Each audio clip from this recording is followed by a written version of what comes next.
qu'est-ce que c'est que ça?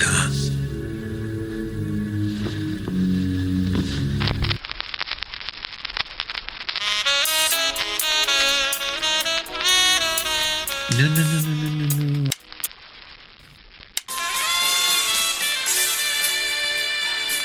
Ah, pardon.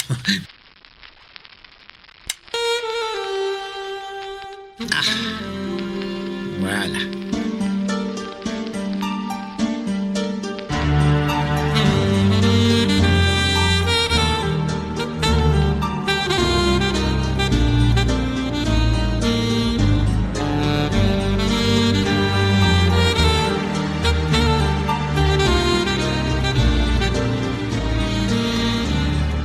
Bonjour et bienvenue pour ce nouvel épisode d'Agatha Christie. Nous sommes Greg et Delphine, et tous les mois nous vous présentons une œuvre d'Agatha Christie. Nous abordons sa bibliographie dans l'ordre chronologique de publication, et dans chaque épisode nous vous proposons une présentation de l'œuvre, un résumé complet, un point sur la place de l'œuvre dans la vie de l'auteur, et pour finir, des adaptations que nous avons trouvées. Le samedi, ou en tout cas la semaine suivant l'apparition de l'épisode, un concours en collaboration avec le livre de poche sur nos comptes Facebook et Instagram vous permettra de gagner le livre d'un futur épisode. Comme pour chaque épisode, nous sommes accompagnés. Aujourd'hui, c'est donc Ingrid qui se joint à nous. Bonjour tout le monde. Je peux t'appeler Ingrid ou tu préfères Corée? Tu peux les deux. Les deux. Alors, on va te demander, si tu le veux bien, de te présenter, mais aussi de répondre à quelques questions. Les questions, je te les donne tout de suite, comme ça tu pourras tout faire dans la foulée. Mm-hmm. Donc, où nos auditeurs peuvent-ils te retrouver s'ils en ont envie, et si toi tu le veux, bien sûr? Pourquoi est-ce que tu as accepté de participer à cet épisode, et quelle est ton histoire avec Agatha Christie? D'accord. Alors, les auditeurs peuvent me retrouver sur Instagram, sous le pseudo de Corée-1202, ou sur Twitter, sur le pseudo @Corée. Tout simplement. Ensuite, la deuxième question, c'était? Pourquoi tu as accepté de participer à cet épisode? Bizarrement, parce qu'on me l'a demandé. Mais je veux dire, c'était pas en remboursement d'une faveur, tu ne devais pas un service, on a dit voilà, ton gage, ça va être de participer à Agatha Christie. Non, après j'ai eu droit à mon après-midi avec Delphine, donc j'étais suffisamment payée pour pour l'épisode. Ok. Et quelle est ton histoire avec Agatha Christie? Agatha Christie, c'était une autrice que je lisais beaucoup en vacances. On prenait toujours un Agatha Christie pour les voyages en train ou en avion. Et on a toujours eu ce réflexe de lire un policier avec mes parents pour justement les vacances. D'accord. Voilà. Et sinon, est-ce qu'il y a d'autres choses que tu pourrais dire à nos auditeurs pour te présenter? Est-ce que tu as un Agatha Christie préféré? J'aime en général, mes préférés sont ceux avec Hercule Poirot, parce qu'il me fait beaucoup rire. Donc après ça, pas de chance. Oui, écoute, on fait avec ce qu'on a, hein. Au pire, je reviendrai, c'est pas grave. Et mais sinon, non, j'ai pas de préféré. En fait, j'ai les souvenirs que j'ai d'Agatha Christie, si tu veux, c'est plutôt une ambiance que j'ai. Tu vois, quand tu ouvres un livre, tu gardes l'ambiance, t'es bien dedans, et voilà. Voilà. Je vois très bien. Non, sinon après, je fais de temps en temps quelques petites chroniques littéraires sur Instagram ou sur Twitter, mais c'est plutôt des avis sur le fond. Voilà. Okay. D'accord, très bien. Donc l'épisode d'aujourd'hui sera consacré au roman Le crime est notre affaire, qui, comme on allait souligner, n'inclut pas Hercule Poirot. Voilà. Et moi, je pensais qu'on faisait le premier tome de Miss Marple. C'est ça. Le mois prochain. Voilà. Ah, t'as pas préparé le monde. Ah, ça va être ça. C'est parce qu'on s'est trompé en annonçant un concours, l'épisode suivant la dernière fois. Chut. Ouais. Donc, toi, Ingrid, ça faisait partie des livres que tu avais déjà lus justement dans ton enfance, adolescence? Non, mais figure-toi que le précédent tome de Tommy et Twopence, par erreur, en suivant votre émission, j'ai lu Le crime est notre affaire. D'accord. Je l'ai lu il y a 2 mois, tranquille. Ah bah voilà, donc t'as eu qu'à faire un petit rafraîchissement de mémoire et c'était bon, quoi. Très bien. Alors, qu'est-ce que tu en as pensé de manière globale, sans entrer dans le détail parce on l'abordera après mon très long résumé, mais voilà, tes premières impressions. Eh ben écoute, on dirait plutôt une petite série, on a plutôt un roman épisode, tu sais, comme ceux qu'on publiait dans les journaux avant, où t'avais une histoire, mais c'est exactement ça en fait. Ça fait vraiment penser à ça. Ouais. Et plutôt positif, plutôt négatif, plutôt, moyen. En fait, du coup, je me suis pris au jeu pour ma relecture en lisant un chapitre par soir, et c'est vrai que c'est plutôt sympa. D'accord.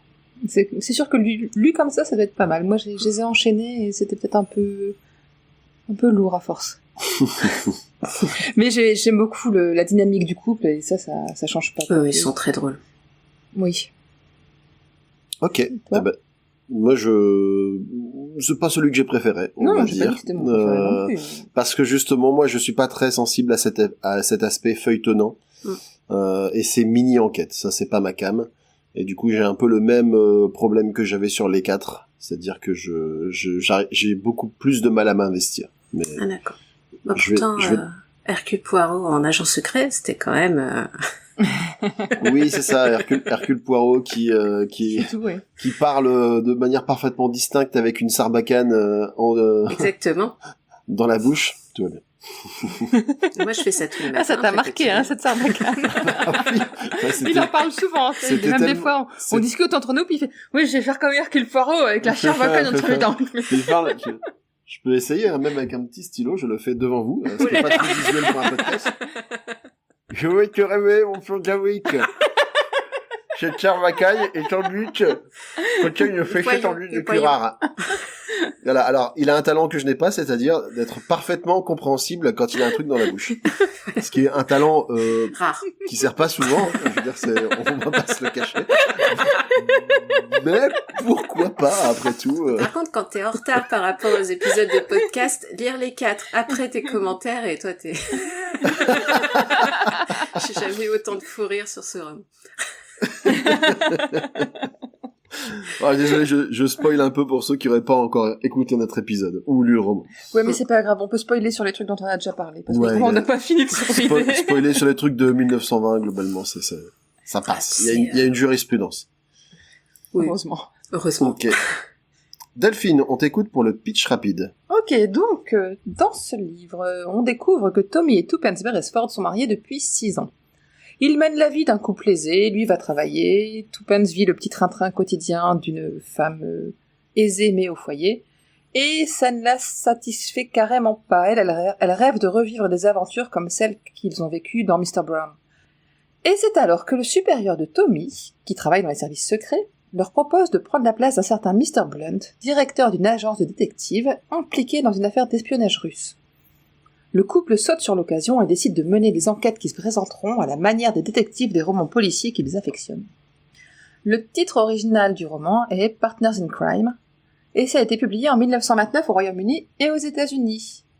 Et en France, parce qu'on ne sait pas trop pourquoi, en fait, ils ont décidé de le publier en 1972 en 2 volumes. Le premier volume qui s'appelle Le crime est notre affaire, qui était le numéro 1219 des éditions du Masque, et Associé contre le crime, le numéro 1921. On sait pas pourquoi. Mais bref. Les 2 livres seront réunis sous le titre Le crime est notre affaire lors de la publication intégrale de l'intégrale du Masque en 1990. Et du coup, quand on a parlé de ce roman, j'ai eu plusieurs personnes qui me disent mais vous faites lequel, le premier ou le deuxième ? Ben en fait, on fait l'intégrale. Donc on va vraiment parler de l'ensemble des 13 nouvelles qui composent ce roman. C'est un livre qui comportait donc, en édition originale française, 186 et 185 pages. Je ne sais pas combien de pages en VO, j'ai pas trouvé l'info. Dans l'intégrale du Masque, c'est 205 pages, et en livre de poche, 252 pages. Donc ça reste encore un livre relativement court et qui peut se lire assez vite. La preuve, en audiobook, il fait 6h56 en VO et c'est lu par Hugh Fraser, l'acteur qui joue le capitaine Hastings dans la série Agatha Christie's Poirot. La traduction pour les éditions des Champs-Élysées a été faite en 1972 par Claire Duriveau et refaite en 1990 dans l'intégrale par Janine Alexandre. Voilà, je pense que j'ai à peu près tout dit. Ok. On va pouvoir passer au résumé si ça vous va, sauf si tu as quelque chose à ajouter. Ingrid? Non, j'ai rien à ajouter. Tu peux critiquer le résumé de Delphine, éventuellement, si tu trouves qu'il est particulièrement inexact. Mais c'est pas de m'avoir, je ne partirai pas sur ces considérations. Bah, tu vas pouvoir aussi critiquer ce que moi je vais raconter, ou en tout cas compléter. C'est ça. Parce qu'il va y avoir beaucoup de choses à dire. Oui, d'ailleurs, si vous n'avez pas lu le livre et que vous ne voulez pas qu'on vous divulgage ce qu'il s'y passe, faites pause et allez le lire avant de reprendre votre écoute. Et si vraiment vous voulez nous écouter jusqu'au bout, vous pouvez passer au chapitre suivant. Comme mon chapitre l'épisode, c'est super facile à faire. C'est parti ? Le nom du premier chapitre est L'affaire de la perle rose. Oui. Non, mais ça c'est la première nouvelle, le premier chapitre. Ah bah voilà. Ah bah en plus tu commences déjà à m'enduire d'erreurs. Non mais j'ai pas compris que c'était pour ça que t'avais besoin du truc. C'est une fée dans l'appartement. C'est une fée dans l'appartement. Voilà. Le nom du premier chapitre est donc, évidemment, une fée dans l'appartement. C'était juste pour voir si tout le monde suivait. Exactement. Toby et Tuppence, que nous avions déjà rencontrés dans Mr. Brown, sont désormais unis par les liens du mariage. Et le moins que l'on puisse dire, c'est que Miss Thomas Beresford s'ennuie ferme. Miss, c'est mademoiselle. Moi, je sais jamais ça à chaque fois. C'est Miss. Elle rêve d'aventure, de rencontres, alors que son tendre époux, lui, semble avoir eu son content de surprise pour le restant de ses jours, car après tout, il ne manque de rien. Il devise sur les différentes manières de tromper l'ennui à défaut de son partenaire, en se taquinant mutuellement. Notamment, j'ai noté un passage sur Tommy qui propose de sortir seule. Elle le calme vite en lui expliquant que s'ils doivent sortir chacun de son côté, elle s'en sortira sans doute bien mieux que lui. Je trouvais ça plutôt rigolo. Ce qui est fortement vrai, oui, je pense. Oui, ça certainement, très clairement. Et pourtant, le vœu de Tuppence pourrait bien être en passe d'être exaucé grâce à l'employeur de Tommy, Mr. Carter, qui propose à ce dernier de reprendre une agence de détective pour quelques mois en se faisant passer pour son directeur. En outre, il est persuadé que Tuppence s'amusera beaucoup à jouer la détective. Ils devront notamment surveiller les lettres russes et les références au chiffre 16. Le premier chapitre, la première affaire, s'appelle donc... Non, c'est pas la première chapitre, c'est un deuxième chapitre. Oh, mais c'est pas possible, on va jamais y arriver. Pas encore, aïe, quel manque de professionnalisme. C'est clair. Ils se lancent avec enthousiasme, et Albert, leur jeune majordome de 15 ans, dans l'aventure. Ils déchantent toutefois rapidement, se rendant compte que le métier de détective n'est pas si glamour que dans les romans, et qu'il consiste en fait majoritairement à espionner des personnes soupçonnées d'infidélité. Ce à quoi Tuppence ne peut se résoudre. Elle a donc une idée, mais la garde secrète de son mari. Quelque temps plus tard, un jeune homme de bonne famille entre dans leur agence, l'air nerveux, et annonce rechercher une jeune femme chère à son cœur et disparue depuis peu. Tuppence lui propose un service coûteux mais prometteur, mettre en place l'intégralité des ressources de l'agence, c'est-à-dire eux deux, pour pouvoir déterminer en 24 heures si la jeune femme est encore en vie ou non. Et c'est là où on voit la première fois Albert. Ouais. Albert qui dit oui, Monsieur Blunt va vous recevoir très vite, mais là il est au téléphone avec Scotland Yard, alors... Voilà, ils font style qu'ils sont super occupés, mais ils font style aussi qu'ils ont une agence avec des ressources considérables. Ouais, c'est ça. Voilà, c'est un peu un cache-misère. Donc Tommy est consterné par cette initiative, mais ébahi de constater que sa femme parvient à retrouver la disparue en quelques heures. Elle lui explique alors qu'il s'agit d'un subterfuge. La disparue est une complice que Tuppence a connue pendant la guerre et toute prête à épouser son oblio, quand la peur de sa disparition lui aura donné le courage nécessaire pour faire sa demande. Là, c'est vraiment de la manipulation sur plusieurs étages, quoi. Je vois ton regard, Greg. Ben oui. Exactement. Vous comprenez ce que je ressens en tant qu'individu masculin. J'ai beaucoup d'empathie pour ce pauvre noble qui pense qu'il a les cartes en main alors que depuis le début, il est baladé. Aussi bien par Tuppence que par sa promise. Enfin, il avait qu'à oser se lancer avant, quoi. Voilà.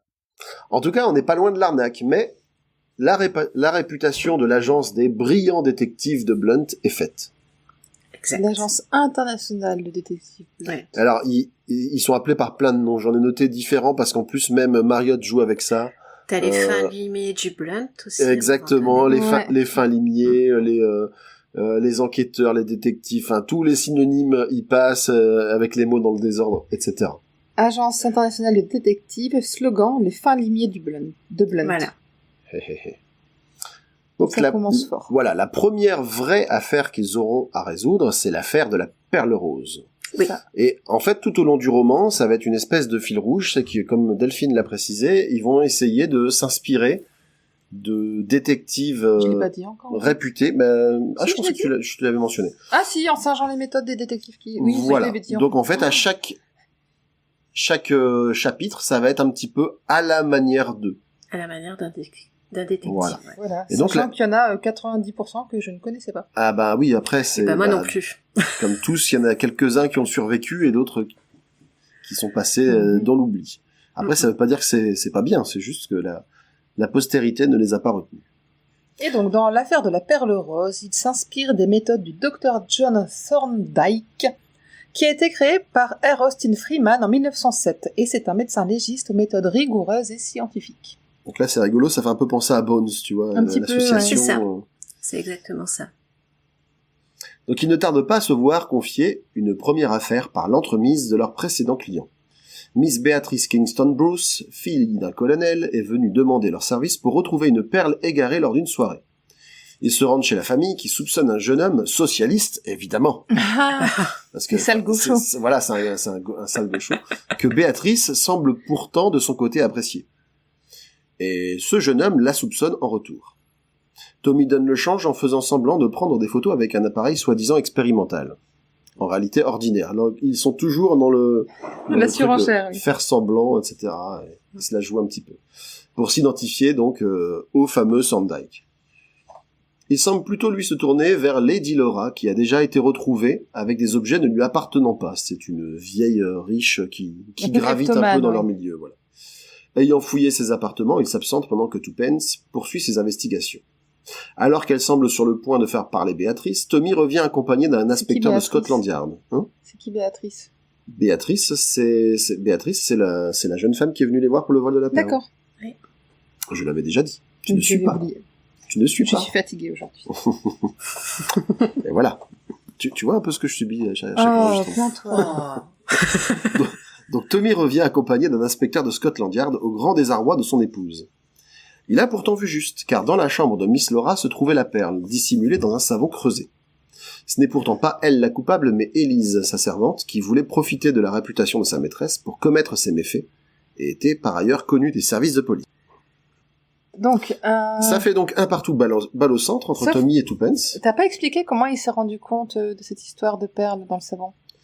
Non, parce qu'en fait, je me dis que déjà les résumés sont très très longs, mais vas-y, ajoute... Ils se sont retrouvés coincés dans la salle de bain avec la servante alors qu'ils étaient en train de chercher. Et la servante n'a pas réussi à ouvrir la porte de salle de bain, sauf en utilisant une serviette pour plus que la poignée ne glisse. Et Tommy a réfléchi à de son côté essayer de prendre la poignée à la main et elle glissait pas du tout. Et il s'est dit, la seule raison pour laquelle la poignée peut glisser, c'est d'avoir du savon sur la main. Et c'est là qu'il J'aimerais bien savoir d'où Tommy tient l'astuce quand même. Oui. Oui.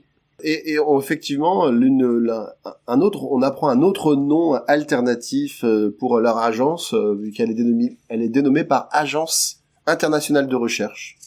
Mais aussi, on va les appeler à d'autres endroits célèbres détectives de Blunt. Agence internationale de détectives de Blunt. Toi, tu as cité notamment les fins limiers, c'est ça ? Ouais. Donc voilà, on a droit à peu près à tout ce qui est possible et imaginable comme dans le dictionnaire des synonymes. Et je pense qu'en plus, avec leur service garantie 24 heures, on pourrait les appeler les ancêtres d'Amazon, en fait, tu vois. C'est ça. Les Amazing Detectives. Exactement. Sinon, on a oublié de dire que l'idée de singer les manières des détectives des romans policiers leur vient tout simplement de ce qu'ils ont une énorme bibliothèque sous la main chez eux ou dans l'agence, je sais pas exactement. À l'agence, je pense. Je pense qu'au départ, elle était chez eux et qu'au fur et à mesure, ils l'ont déménagé, ouais. Et dans cette bibliothèque, c'est tous les romans policiers qu'ils adorent lire. Seconde vraie affaire, le sinistre inconnu. Oui. Okay. Et donc là, ils vont s'inspirer des frères Francis et Desmond Hawkwood, qui ont été créés par George Valentin Williams en 1918. C'est un auteur qui est connu surtout pour une série de romans d'espionnage mettant en scène l'homme aux pieds beaux. Donc l'homme qui boitait, quoi. Donc là, ça fait un petit peu... Alors, je sais plus, c'est un détective aux pieds beaux. Alors, l'homme de fer, il me semble, lui, il était complètement en fauteuil roulant, je crois, c'est ça ? Oui. Oui. Haha. Est-ce qu'il a la moitié des compétences de l'homme de fer parce qu'il boite?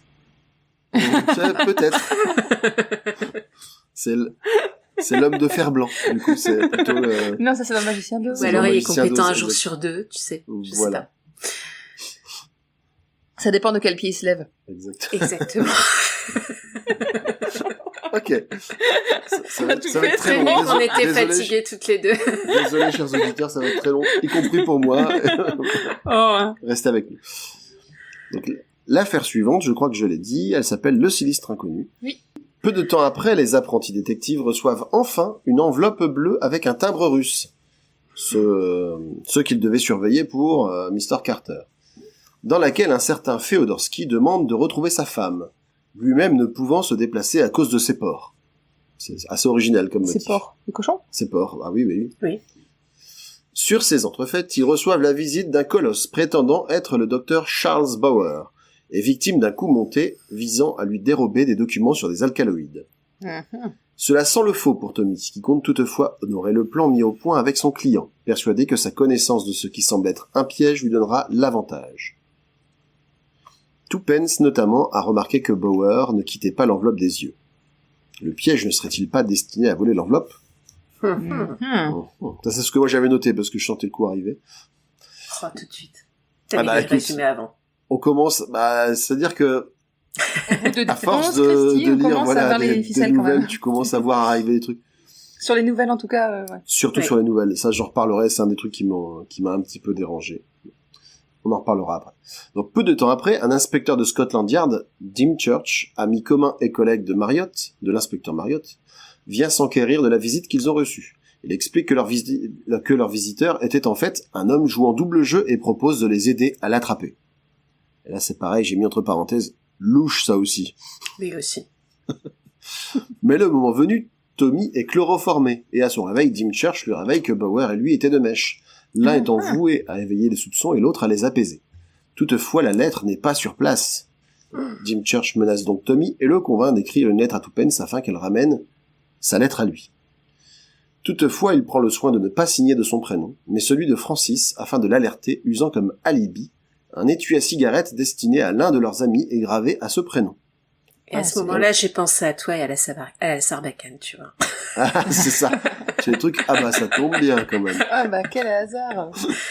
Twopence finit par arriver, mais alors que Dim Church et son acolyte la saisissent, Marriott et ses hommes font irruption dans la pièce et interpellent les malfrats. Donc comme c'était pas le nom de Tommy sur la lettre, elle a bien compris qu'il y avait un piège. Elle a peut-être un cerveau, tu vois. Voilà, il est encore bourré. Alors ça, on peut reprocher beaucoup de choses à Twopence. Mais elle a un cerveau. À aucun moment, il n'est vraiment mentionné, contrairement à d'autres héros ou héroïnes, qu'elle est dénuée d'intelligence. C'est même le contraire. Mais par contre, on la considère souvent comme une petite chose fragile. Oui. Alors ça, c'est normal, c'est une femme. Mais d'ailleurs, au début de l'agence, l'inspecteur Marriott voulait pas qu'elle reste là. Voilà. Ouais. Mais par contre, entre Tommy et Twopence, assez régulièrement, s'auto-congratulent de leur succès et de leurs compétences, qu'ils jugent largement au-dessus de la moyenne, et moi ça m'a fait beaucoup rire en fait.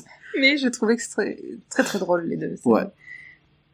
L'affaire suivante, c'est l'impasse au roi, ou l'homme habillé de journaux.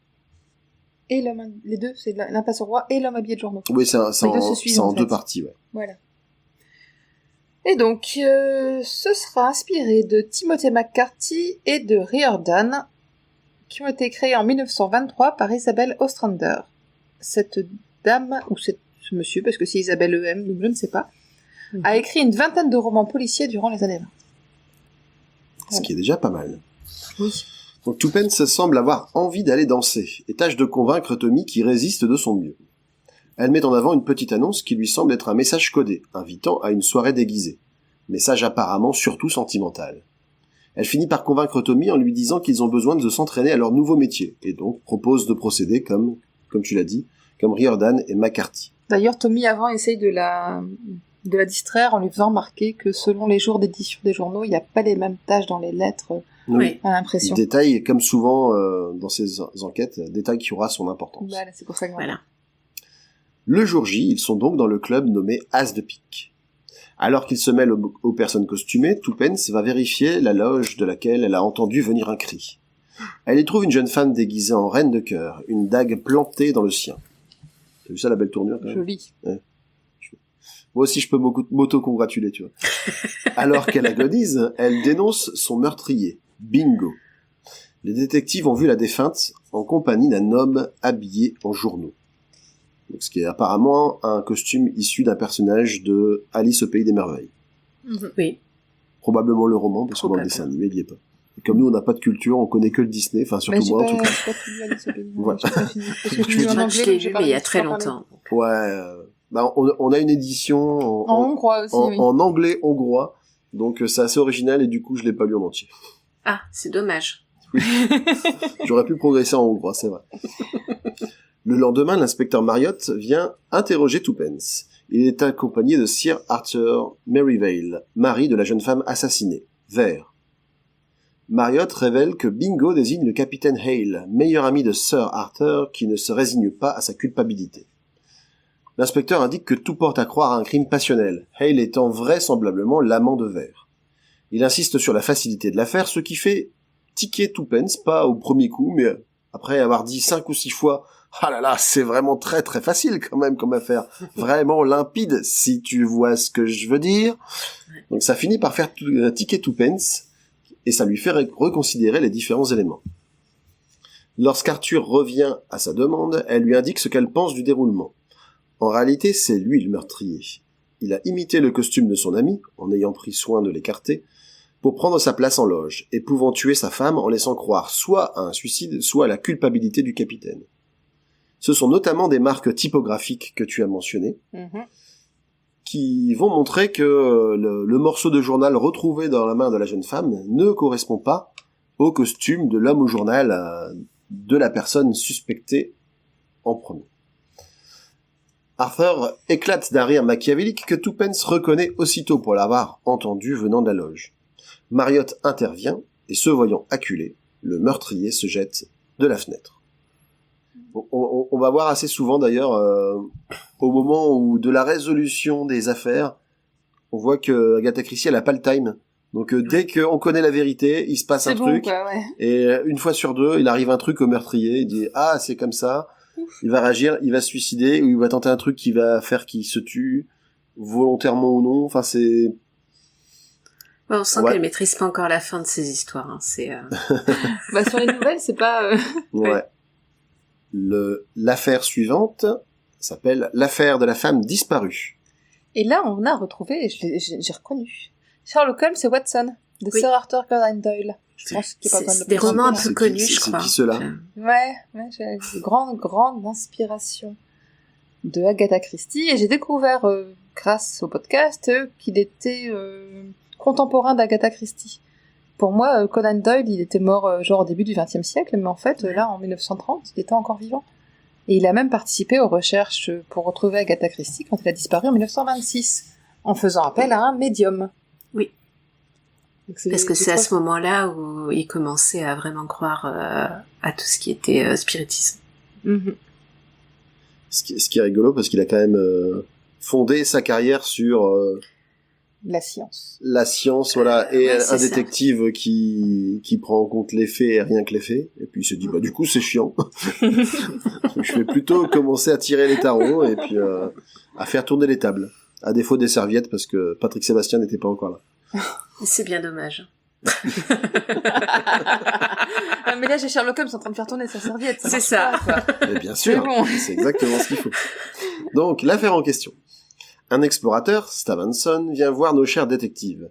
Il revenait prématurément du pôle Nord et voulait retrouver sa fiancée, Hermione, mais n'a pas été en mesure de la voir.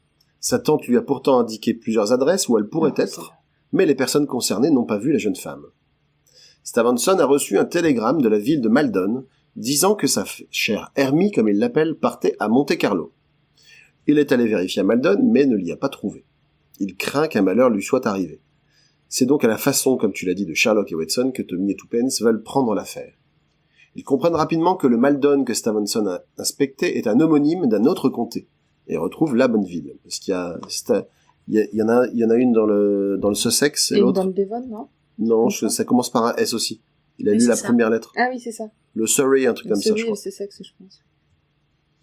Il découvre ensuite qu'Hermione est chez un certain Dr Harrison, mais celui-ci semble cultiver le secret. Tuppence parvient à s'infiltrer dans la maison de repos de ce dernier et retrouve la victime. Hermione a en réalité disparu des radars car elle a grossi pendant l'expédition de son fiancé.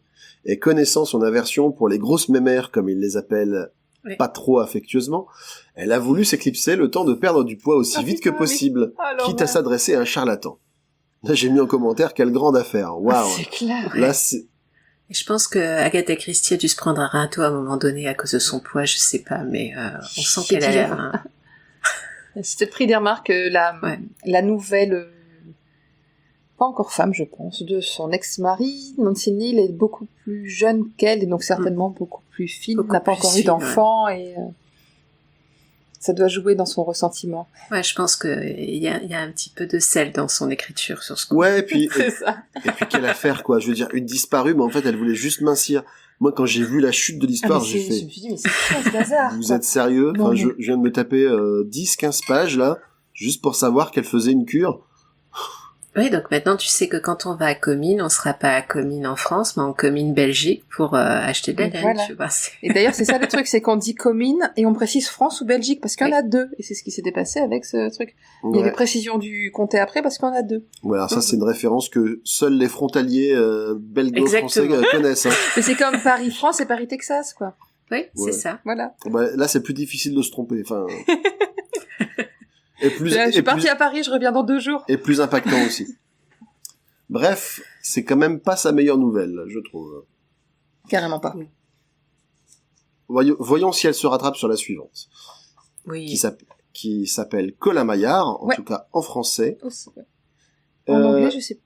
Et qui sera résolu à la façon de Thornley Colton, un détective aveugle, accompagné de son fidèle Chose.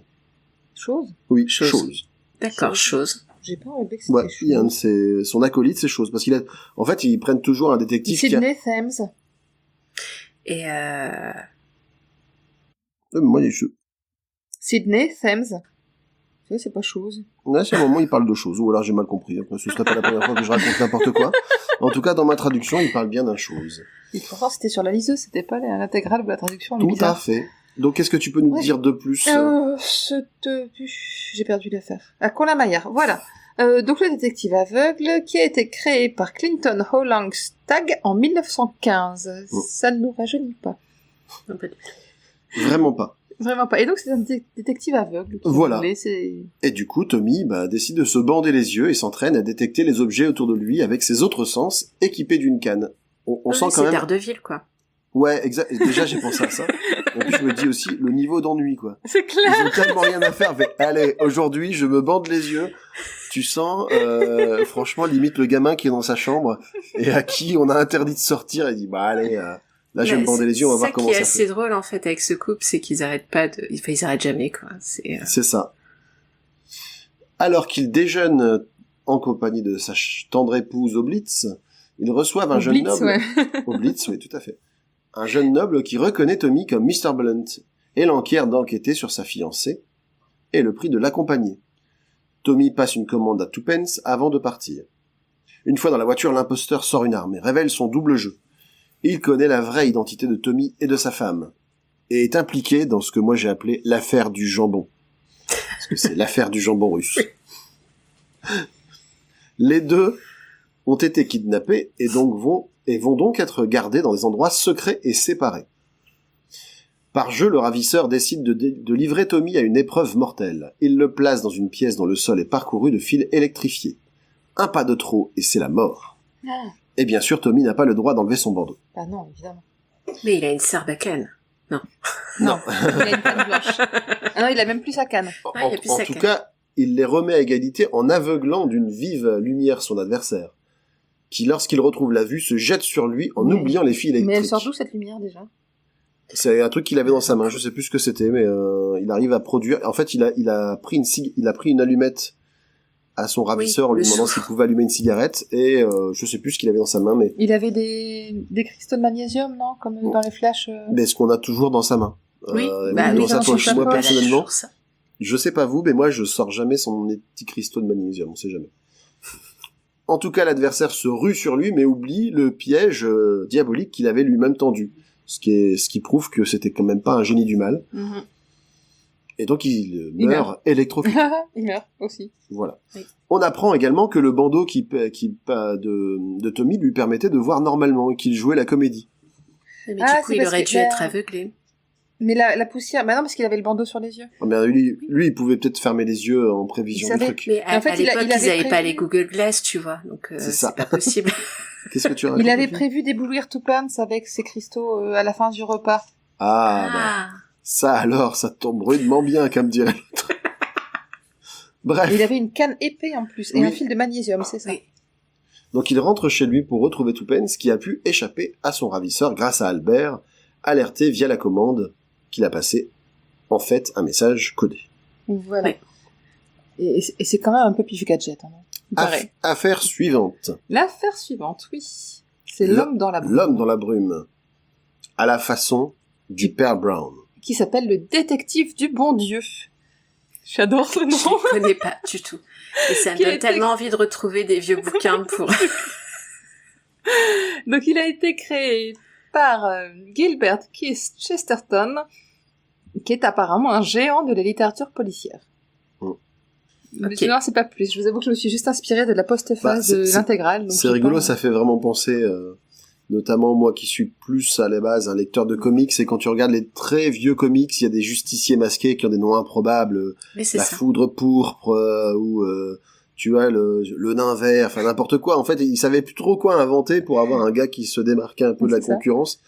Des fois, ça fait un peu liste à l'après-vert. Là, je trouve que c'est un peu ça, quoi. C'est clair.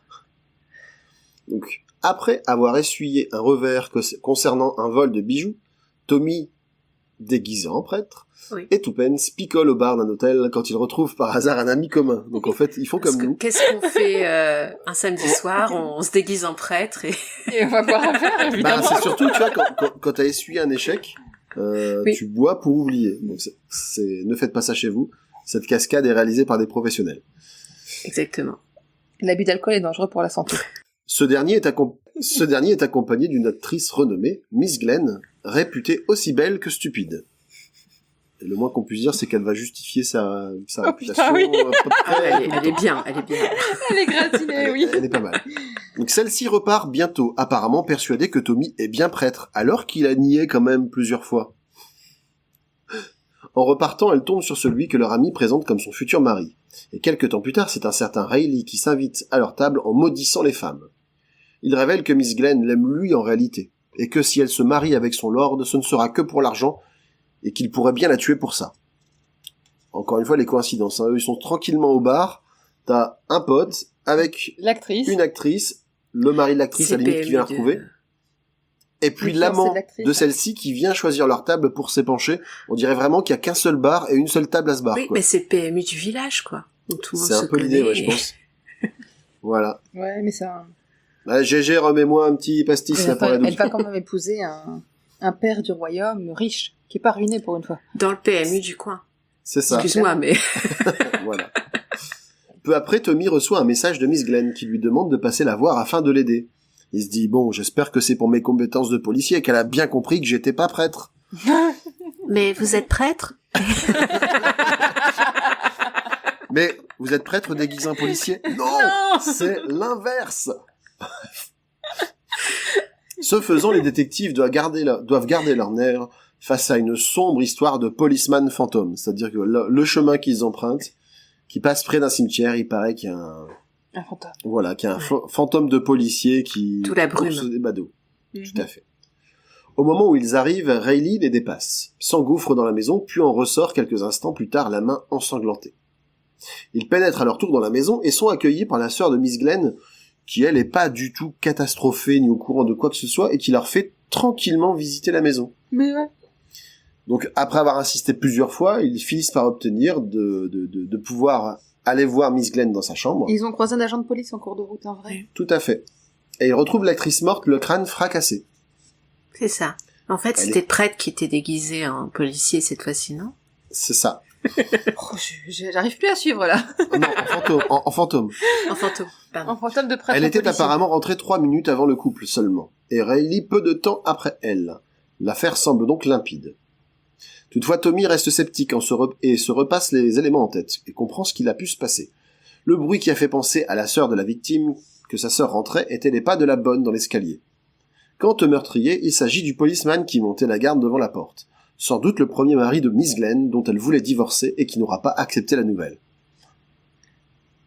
Là, franchement, comment t'arrives d'une conclusion, c'est limite divin, quoi. C'est vraiment Mais parce qu'il s'est rendu compte que... Ah non, c'est le prêtre, c'est le détective du bon Dieu. Oui, c'est le ça. bon Dieu lui a donné la... Je vois pas... Je veux dire, t'as un policier qui est devant la porte de la nana, tu dis, bah, c'est sûr, c'est l'ex-mari de la nana qui vient de l'assassiner. Le truc, c'est qu'il y avait beaucoup de brouillard et il a surgi d'un coup. Ils étaient pas sûrs qu'il était pas là, ils l'ont pas entendu avant, il a surgi d'un coup, ils se sont dit qu'il devait sortir de la maison. Enfin, je veux dire, 9 fois sur 10, en sautant sur des conclusions comme ça, il va faire une bourde judiciaire. Hein. Oui. Mais, bon. Oui, mais il a été prêtre ou policier, parce que, du coup, je sais pas bien. Mais il est même pas policier, en fait. C'est ça. Monsieur n'est pas une tapette géante. Monsieur est fonctionnaire de police. Bref, encore une nouvelle que je trouve personnellement assez oubliable. L'affaire suivante est celle du faux monnayeur. Le cracker. Le cracker chez nous. Il s'appelle le faux monnayeur, t'as J'avais entendu. 2 titres, moi, ouais. D'accord. Et même Oui, quand on c'est te le dit cracker. pourquoi on Mais appelle ouais. ça le cracker, parce que Mais il vas-y. craque. Mais ouais. Mm. C'est Tommy qui l'a inventé. Ouais. Et donc ce cracker, cette nouvelle n'a pas de personnage singé en particulier, mais c'est surtout les mécaniques qui sont chères à Edgar Wallace, le roi anglais du thriller qui a été reprise. Tout à fait. Marriott vient voir Tommy et Tuppence pour leur proposer une affaire. Ces hommes ont mis la main sur de nouveaux faux billets presque indétectables, et ils soupçonnent Mr. Laidlaw, un parieur, d'être à l'origine du trafic. Changeant à nouveau d'identité, les Beresford intègrent la bande. Dans cette bande, il y a notamment la femme de Laidlaw, une Française appelée Marguerite, ainsi que son père, qui a quand même un prénom accouché dehors, parce que dans ma version, il s'appelle Iroulade. Alors, C'est Monsieur Héroulade, mais c'est pas un prénom, c'est son nom de si, famille. c'est son prénom, à un moment, Non, ils disent c'est Monsieur Héroulade. Je t'assure que c'est son prénom. Bah, ils ont bugué parce que c'est Mr. Héroulade. Bah oui, bah alors. Mr. Héroulade. Mais alors, du coup, je peux dire... Dans le doute, Delphine a Mister- raison. Hein. Mr. Kevin, Mr. Non. Tommy. C'est En tout cas, ce monsieur, en plus d'un nom accouché dehors, il met tout le monde mal à l'aise. Il a ce petit truc qui fait que quand il est avec les gens, alors je sais pas, peut-être qu'il leur parle tout près, avec une haleine un peu chargée, tu sais, vous connaissez tous dans votre entourage quelqu'un qui a ce petit défaut-là. Voilà. Au-delà de ce cercle restreint, on trouve quelques acolytes, notamment Riker, un Américain qui s'est Ryder énamouré... Hein Ryder. Riker, moi, chez moi. C'est Ryder. Mais c'est pas grave, moi je dis Riker. Un Américain énamouré de Marguerite. Et Mais que- à et que chaque Tommy- épisode, on a un bug comme ça de nom. que Tommy retrouve un jour complètement énivré. Riker lui dit qu'il a accompagné Marguerite jusqu'à une maison de Whitechapel, d'où elle est revenue avec de l'argent. Tommy l'y emmène et marque la maison afin de la différencier. Mais une fois à l'intérieur, il est assailli par des croqueteurs, comme lui et sa femme les ont surnommés. Ouais. Riker les rejoint, triomphant et fier d'avoir dupé Tommy, qu'il avait senti louche dès le début. Il a en outre pris le soin de marquer toutes les maisons de la rue afin que celles-ci ne puissent pas être identifiées. Malheureusement pour lui, qu'est-ce qui t'arrive encore? Mais c'est des crackers, c'est pas des croqueteurs. Oui. Moi, je vais regarder. On va aller chercher la tablette. Ouais, pour la biseuse, parce que là, c'est pas possible, quoi. Bah, c'est pas possible. Écoute, c'est comme ça. Allez. Après, j'ai peut-être mal lu, mais on va chercher. Oui, va chercher. Non, parce que là, ça fait beaucoup de choses différentes, quoi. Un gentleman, la quai d'admirateur. Le billet qui craque, on appelle ça le... On y est bientôt. Hein, Oui. alors, j'ai dit quoi, moi? Le cracteur, je crois, ou le cractier. Et non, vous, on était- vous aviez dit quoi? Le cracker. Non, bah là, ils disent craqueleur. Les craqueleurs. En même temps, en anglais, c'est cracklers aussi. Donc, Ouais, donc je pense que... Et toi, t'avais pris la... et moi, j'ai mis croqueteur. Moi, j'étais parti Oui, complètement à croqueteur, côté. voilà. Voilà, on n'est pas loin de croqueteur. T'as pas raison non plus. Avant qu'elle triomphe, tu sais.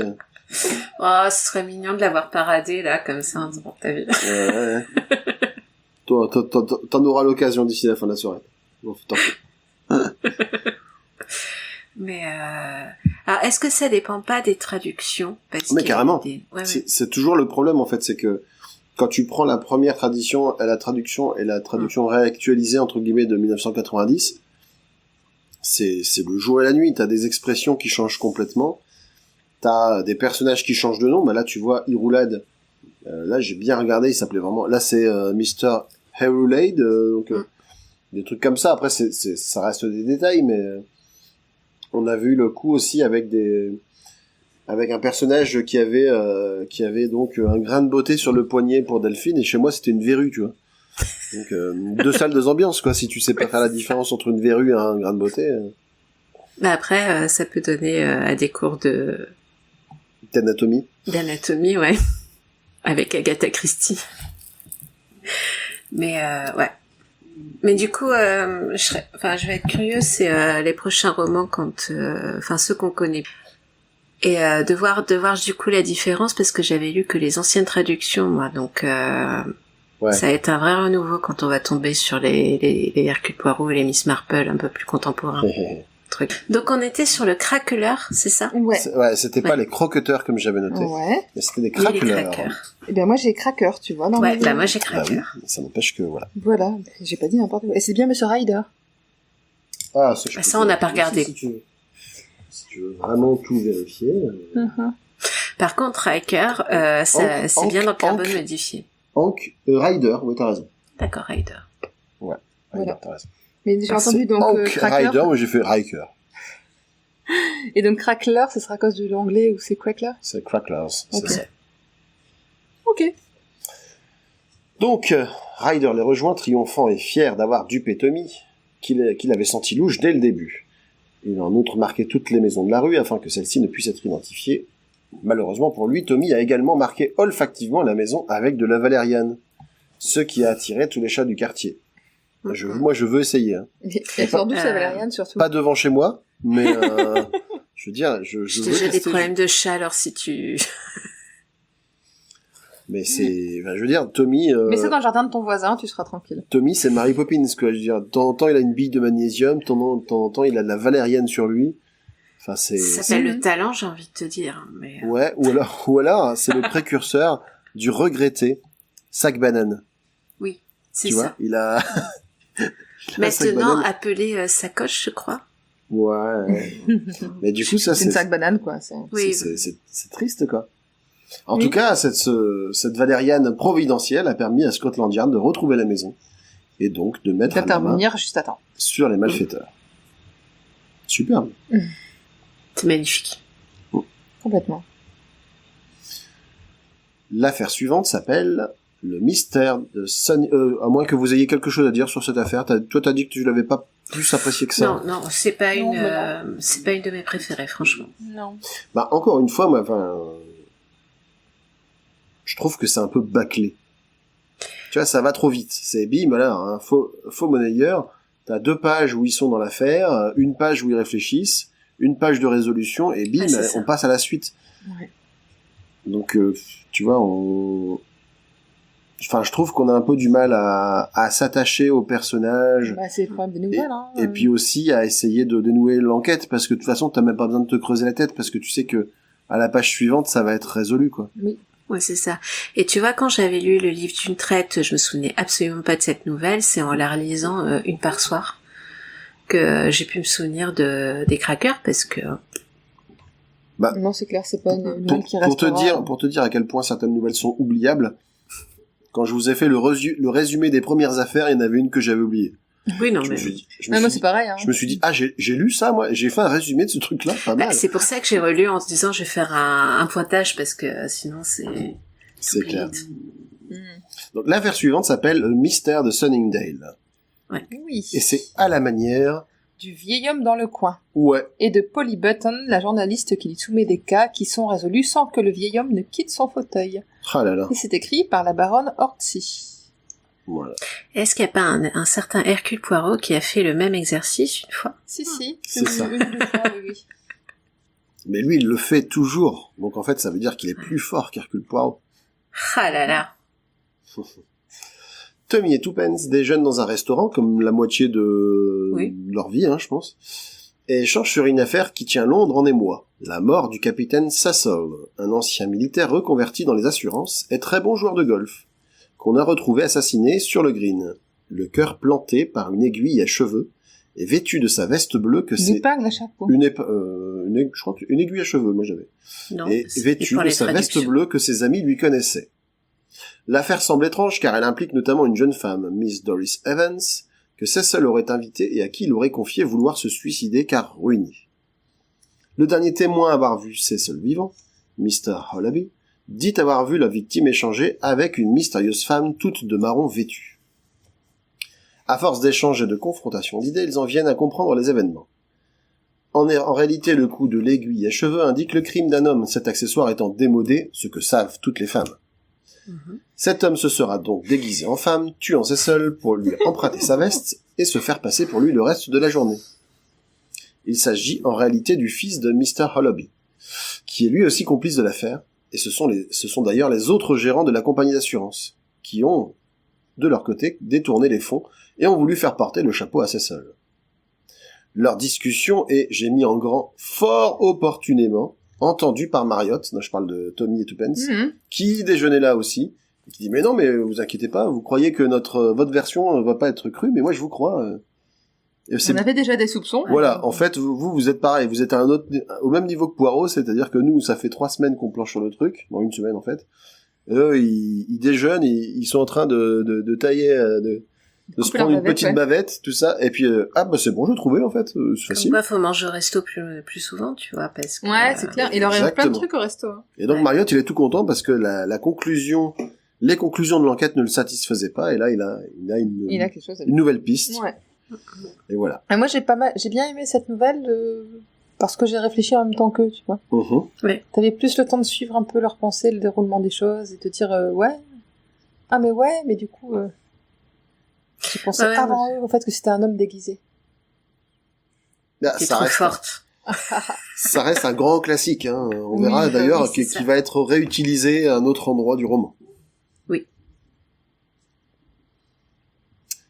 L'affaire suivante est la maison de la mort, à la façon de, moi j'ai noté, à la façon du grand Anneau.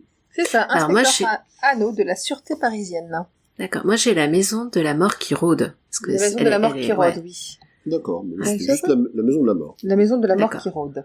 Ouais, mais la mort, tu vois, c'est pas encore très effrayant, mais la mort qui rôde. Ouais. En anglais, c'est The House of the Lurking Death. Donc lurking, tu vois, c'est limite stalking maintenant, on dirait quoi. C'est un peu... Ouais, parce que la maison de la mort, c'était pas assez impressionnant. Alors, la maison de la mort qui rôde. Ouais, mais c'est pas le même sens. Voilà, non seulement... non, parce que là, c'est une mort qui rôde. Ouais. Parce que la mort immobile, clairement. C'est ça. La maison de la mort qui est en train de se faire un bridge, c'est moins ou qui va au restaurant, comme certaines personnes. Il faut bien le dire. Voilà. Et donc l'inspecteur Anneau de la sûreté parisienne et son comparse Ricardo, qui ont été créés par Alfred Edward Woodley Mason en 1910. Et il voulait qu'il y ait son nom sur toute la couverture du bouquin. C'est pour ça qu'il a gardé tous ses prénoms et noms de famille ensemble. D'accord. Non, ça je sais pas, mais vu la taille du nom... Bah oui. Alfred Edward Woodley Mason. C'est comme ça. Une certaine Lois Hargraves se présente chez nos détectives. Elle relate une tentative d'empoisonnement par une boîte de chocolat qui lui avait été offerte anonymement. Las les ayant offerts à sa famille, elle avait rendu tout le monde malade. C'est la 3e fois qu'une chose pareille se produit à Sunley Grange, et Miss Hargraves souhaite régler cela dans la plus grande discrétion.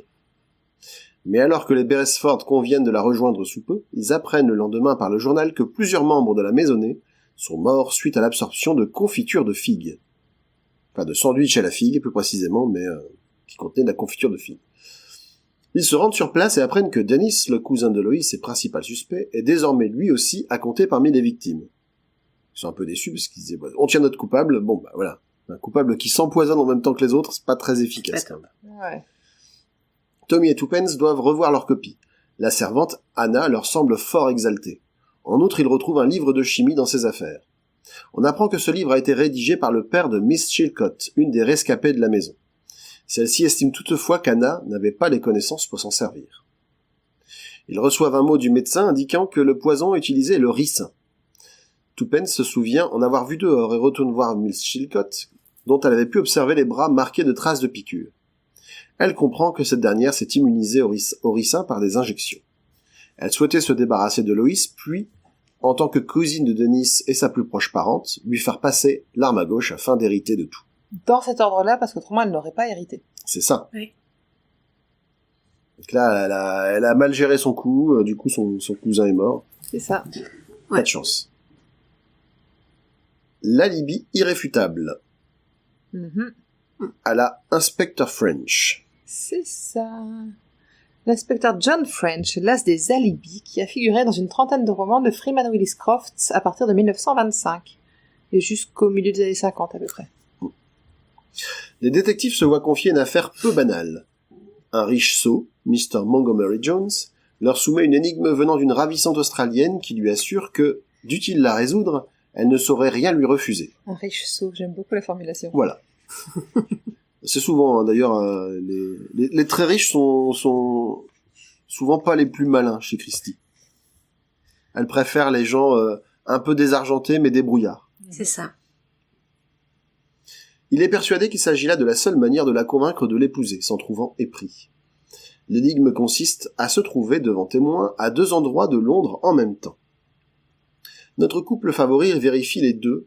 C'est pas Londres, hein, Non, c'est pas que de Londres. Londres. Il y a Londres et il y a un autre endroit, il me semble. Torquay, la ville où Agatha Christie a grandi. Ouais.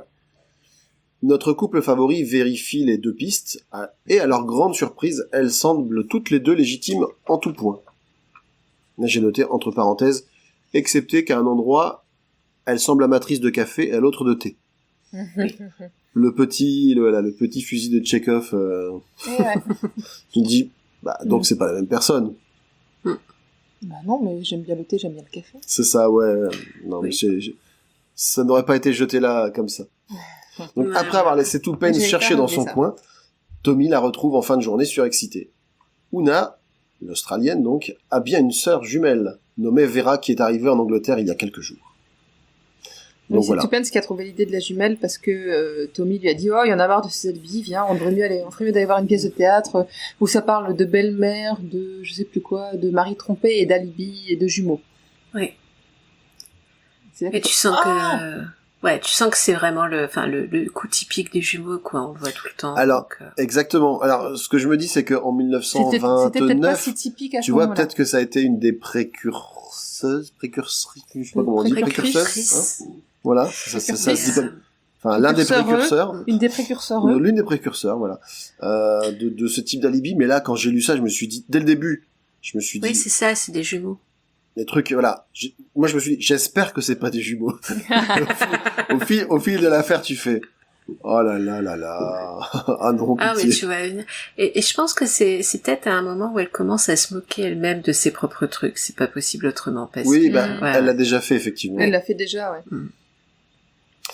Ensuite... Déjà au début, quand ils parlent dans celle où ils font Sherlock Holmes, elle dit oui, c'est trop intellectuel. Je sais plus, c'est Tommy qui doit dire c'est trop intellectuel pour moi. Oui, moi, puis t'as Tommy qui essaie de jouer au violon aussi.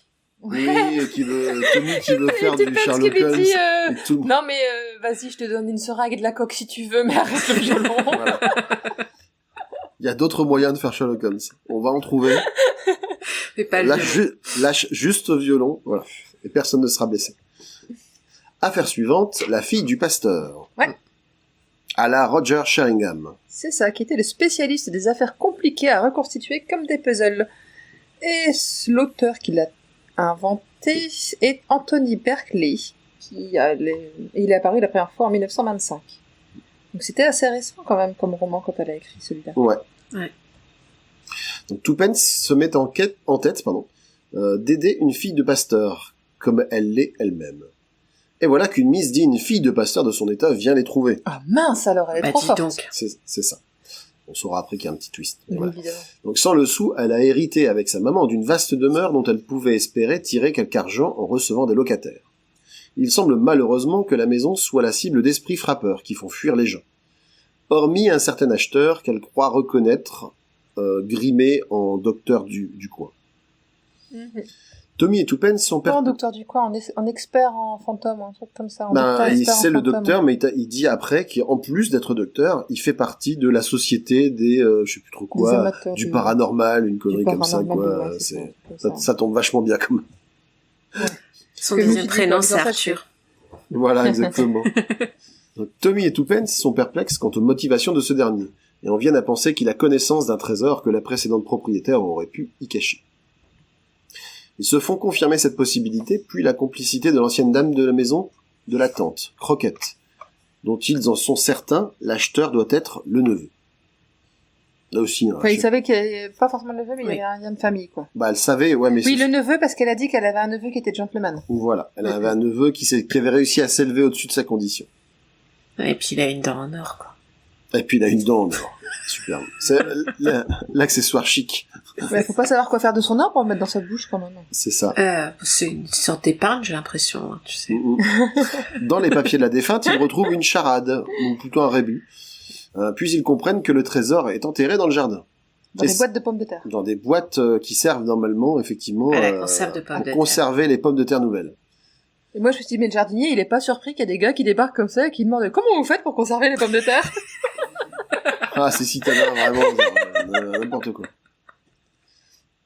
Et c'est donc en un soir de Noël qu'ils en prennent possession, s'apprêtant à changer la vie de Miss Dean à jamais. Voilà. Et vive les patates. Joyeux Noël. Les patates. Voilà. Et joyeux Noël, parce que ça fait vraiment conte de Noël. Des patates. C'est ça. Parce que vu ce qu'ils ont déterré, ils ont intérêt à les manger maintenant, parce qu'elles vont s'abîmer après. Ah parce qu'en plus, je crois qu'ils ont déterré 2-3 trucs de pommes de terre. 2-3 boîtes de pommes de terre. Ils ont déterré 3 trucs de pommes de terre. Heureusement, le troisième, c'est le bon. C'était juste le dessus qui était pas de pommes de terre. Et par contre, ils ont réussi quand même à faire, à avoir pas mal de blé, parce qu'ils ont retrouvé des perles, ils ont trouvé beaucoup d'argent liquide. Ouais. Ils ont retrouvé plus de et de l'argent brut, je crois, un truc comme ça. De l'or. Des pièces d'or. Il y a des pièces d'or, des bons du trésor et un collier et des perles. Et des billets aussi. La classe. L'affaire suivante. L'avant-dernière. Les chaussures de l'ambassadeur. Ouais. Après les chaussettes de l'archiduchesse. C'est ça, les chaussures de l'ambassadeur. Donc, là, cette fois-ci, c'est à la Docteur Fortune. Reggie Fortune, détective snob et conseiller scientifique de Scotland Yard à ses heures perdues, qui a été créé par Henry Christopher Bailey, héros de nouvelles dans les années 20. Là, tu te dis vraiment qu'il y a eu toute une mouvance d'auteurs de crimes comme ça, Ouais.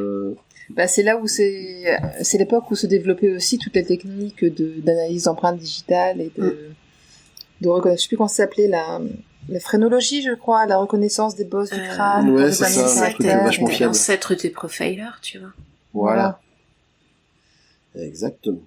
Donc l'ambassadeur des États-Unis en personne fait appel au célèbre Mr. Blunt pour une affaire des plus étranges.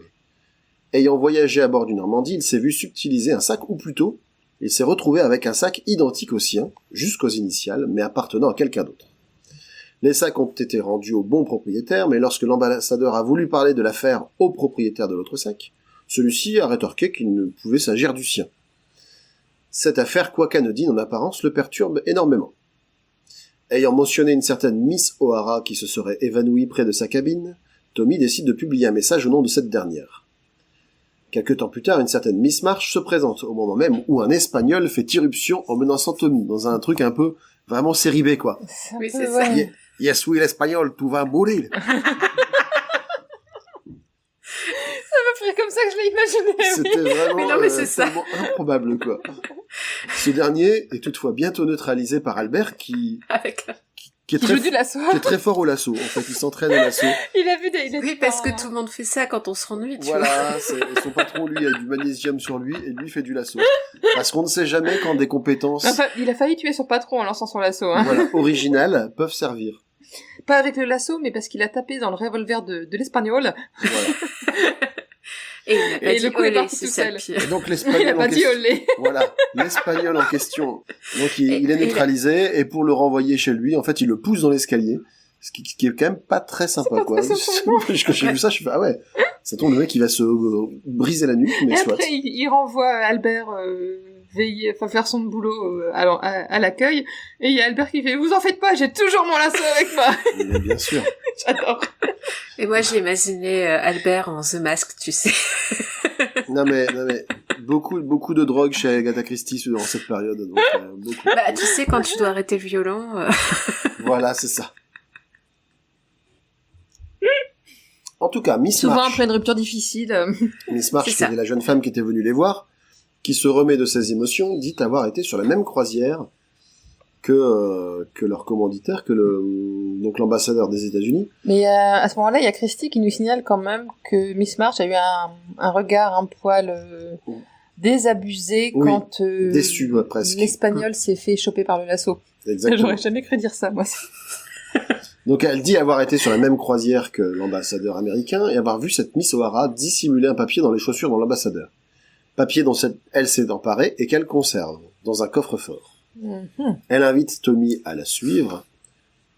Tommy, prudent, laisse un mot à son épouse pour l'avertir. D'ailleurs, même quand il la croise, il dit, en gros, il lui dit un truc. Il continue à jouer le jeu, à la faire passer pour sa secrétaire en disant, range le bureau, fais ton boulot. Fais ton boulot, femme. Et il déjoue d'ailleurs, dès la sortie de leur bureau, une tentative un petit peu suspecte avec un taxi qui les attendait là fort opportunément et qui avait refusé de prendre d'autres clients qu'eux. Là aussi, ça sentait mauvais, quoi. Mm-hmm. Ils parviennent après quelques détours au salon de beauté de Miss March qui l'emmène dans l'arrière-boutique. Mm-hmm. Mais au moment où lui met un sac sur la tête, Scotland Yard et Tuppence, qui étaient déjà dans la boutique, déguisés en clients, interviennent. Et c'est un prêtre ou c'est un policier? Ouais, voilà. Non, mais il y avait un Espagnol aussi dans la boutique. Voilà. Olé. Des prêtres, des Espagnols, mais je ne suis plus, moi, qu'est-ce que c'est que cette histoire?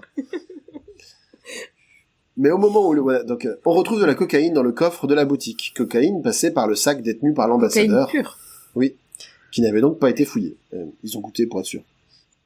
Oui, en plus, c'était dans un violon, donc, comment dire que... C'est ça. Ben non, c'était caché sous les salles de bain. D'ailleurs, ça lui a fait penser, dans des salles de bain, hein. On va vérifier tous les salles de bain. Et il y avait quand même 99 chances sur 100 que dans les salles de bain, il y ait juste du salle de bain.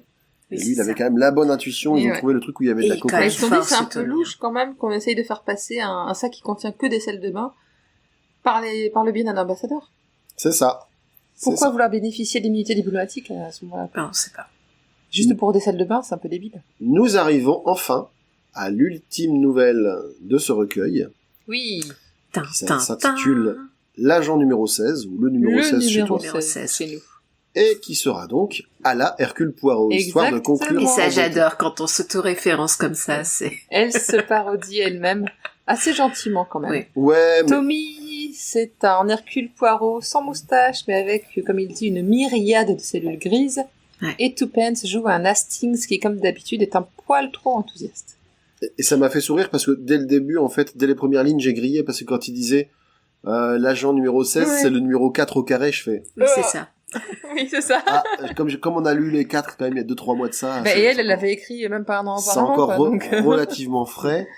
Puis quand il parle du coup de l'adversaire qui a été explosé dans les Alpes dolomitiques. Mais surtout que c'est un des romans qu'elle a le moins aimé écrire, donc ça me surprend pas qu'elle a envie de s'en moquer aussi, quoi. Ouais, donc c'est plutôt rigolo qu'elle brise le 4e mur pour se moquer un peu d'elle, quoi. Donc Tommy et Tuppence, conscients du travail accompli et du danger auquel ils s'exposent, décident qu'il est bientôt temps de raccrocher. Marriott leur indique que le chef de l'organisation qu'ils surveillent risque de se manifester bientôt, leur donnant une nouvelle phrase codée à utiliser. Alors, j'ai trouvé ça génial parce qu'en fait, il a absolument aucun indice sur le chef, il sait juste que dans la conversation, il va falloir placer une phrase clé. Comment on a récupéré cette information, ça ne sera jamais révélé. Ils ont intercepté des messages. Ouais, c'est ça, ouais. Et il doit donc dire une phrase avec... donc le chef va dire une phrase qui contient le numéro 16. Ça, c'est le premier. Ça, c'est l'élément qu'ils avaient déjà, effectivement. Et donc, il devait parler, effectivement. Répondre avec une phrase qui contient aussi... Voilà. Non, qui contient le numéro 16 aussi. Oui. Et après indiquer... Là, la deuxième partie, c'est que lui, il va parler des voyages outre-Manche. Il va demander s'ils ont été outre-Manche récemment. Et lui, il va devoir parler de Berlin. Et de 13. Et de 13. Un truc comme ça. Bref, vraiment la phrase... J'étais à Berlin le 13 du mois dernier. Voilà. C'est ça. Et donc, il leur dit de faire attention parce que c'est en plus un gars super dangereux qui maîtrise 6 langues parfaitement, etc. Ouais. Et effectivement, peu de temps après, ça tombe bien, un Russe parlant un anglais impeccable vient les interroger, puis s'étant identifiés mutuellement, avec leur fameuse phrase codée, demande les circonstances des échecs successifs de son organisation. Parce que là, depuis que effectivement Tommy et Tuppence ont repris les affaires de Mr. Blunt, le trafic de jambon, ça marche plus très bien. Quoi. Et donc le chef n'a jamais vu Mr. Blunt. Voilà. Il emmène avec lui Tuppence pour déjeuner. Tommy appelle Scotland Yard et le retrouve à l'hôtel. Cependant, lorsque Tuppence et l'agent 16 prennent l'ascenseur, pourtant surveillés, ils se volatilisent. Mince alors. Après avoir fouillé le 3e étage où ils sont censés être sortis, les policiers parviennent à la chambre 318, où une certaine Miss Scotland Van Snyder a été ligotée, bâillonnée et chloroformée par un homme qui, comme elle a pu l'observer lorsqu'elle s'est réveillée, traînait une femme inconsciente jusqu'à la chambre voisine. Ils découvrent ensuite que l'agent 16 et Tuppence ont pu s'enfuir en se déguisant en une infirmière et son patient. Tuppence est donc en grand danger. Tommy est désespéré mais trouve du réconfort auprès d'Albert. J'ai mis entre guillemets l'ange gardien parce qu'il est toujours là vraiment... Il a plus que 15 ans. Il est vraiment très fort. Parce qu'il était déjà là dans Mr. Brown. Qui lui renouvelle sa confiance à résoudre l'affaire à la Poirot. Tommy a alors une illumination, retourne à l'hôtel avec la police, retrouvant Van Snyder allongé au-dessus d'un lit dans laquelle est caché Tuppence sédaté. Et là j'aime bien, c'est qu'à ce moment-là, quand Albert va jouer un peu le rôle de Hastings auprès de Tommy Poirot, donc il y a Albert qui dit mais qu'est-ce qui se passe monsieur, je ne comprends pas, parce que Tommy a eu d'un seul coup une idée, et Tommy lui répond c'est parfait, tu n'es pas censé comprendre, Hastings ne comprend jamais. Ouais, c'est ça.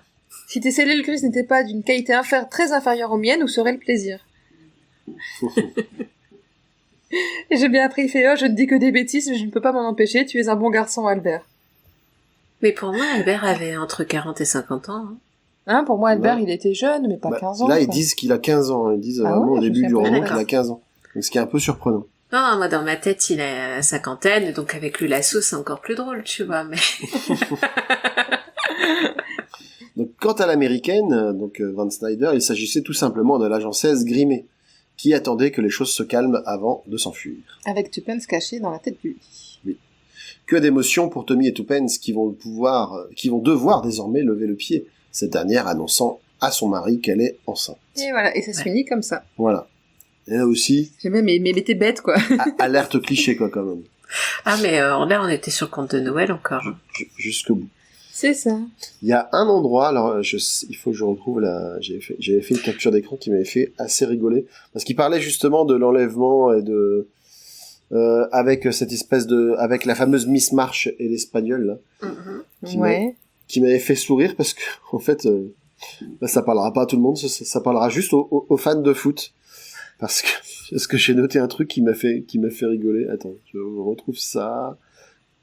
Donc après avoir balancé l'espagnol dans les escaliers, donc la jeune fille le regarde les yeux ronds, elle dit vous lui avez fait mal?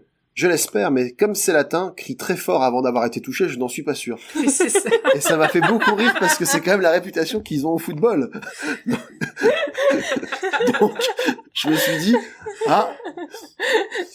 c'était d'avant. Voilà, est-ce qu'Agatha Christie a vu la Coupe d'Europe juste avant, mais qui n'existait pas encore, bien entendu.